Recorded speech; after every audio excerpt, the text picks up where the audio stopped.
Today I'm going to show you guys how to make a quick, easy and delicious pasta using a couple very simple ingredients.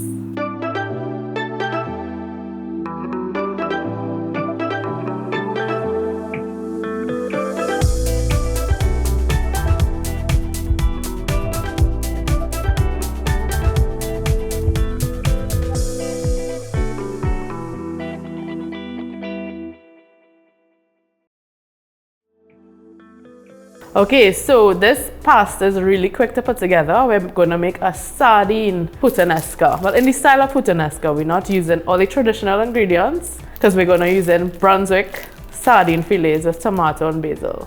Our pasta is boiled already, but at home while you're making it, you could boil your pasta while making the sauce. So as your pasta is finished cooking, you could just toss it up and it's ready to go. So the Brunswick sardine fillets, very easy to open. And it comes in tomato basil sauce, so I'm just gonna follow that flavor profile into the pasta. And these are easy to eat. You know, the new Brunswick fillets, they're less fishy smelling than other sardines. And these actually come in with no bones and no like guts from like how it used to be before. So, great product. All right, so you're adding a liberal amount of olive oil and your garlic. A nice good amount as well. Yummy.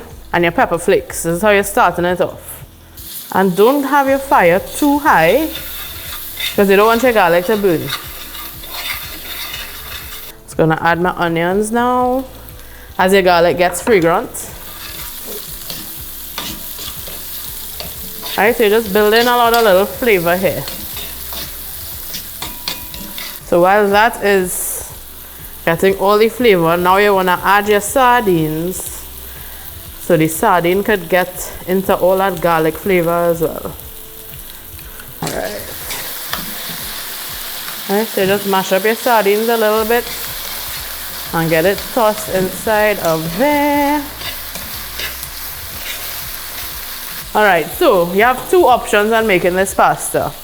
You could either buy your tomatoes in a can, or right now it's a really good tomato season and the prices are really low. So we have a video on how to peel tomatoes. You'll see a link come up or below in the bio. So you're gonna add your tomatoes to the pot. And you're just gonna smush them.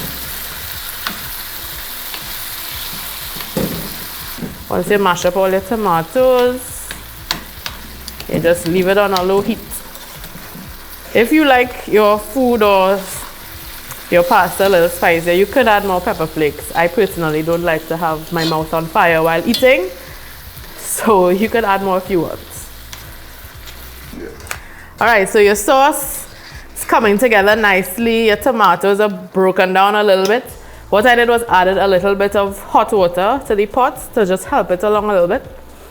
I'm going to add some capers, some chopped capers, and some chopped olives. Having the tomato and basil theme throughout. This is not classic puttanesca. And then you add your pasta. So if you boil your pasta before like me, and you're waiting to add it to your sauce, please put some olive oil or vegetable oil in it so it doesn't stick together, because it will be very impossible to separate. Not impossible, but just very difficult.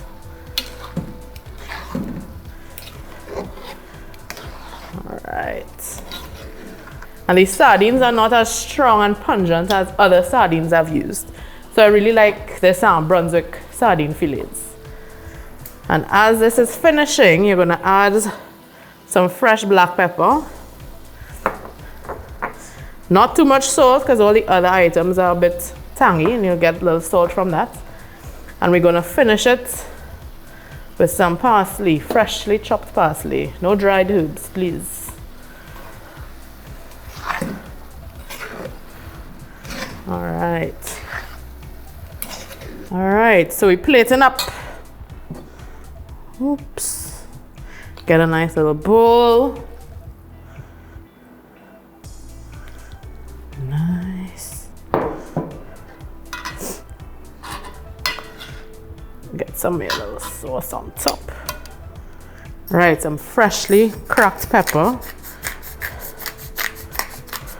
And some more parsley. Nice. All right, so we're gonna taste now. Let's have a little bit of everything on my fork here.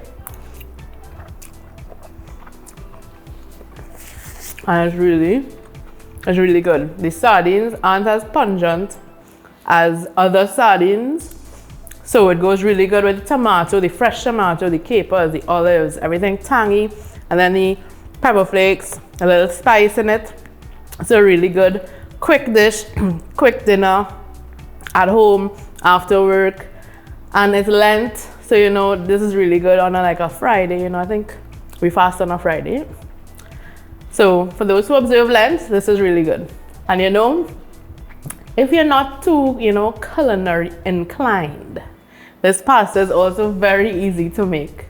So I would like to thank Brunswick for sponsoring this video and for giving us all the lovely flavors of sardines. Can't wait to show you all some more recipes, what's coming next. Okay, so after seeing this whole video, I hope when you'll see it in the grocery, you'll pick it up, try it, let us know in the comments if you liked it. If you need any help, if you want some advice, feel free to ask. And well, I'll see you guys at the next video.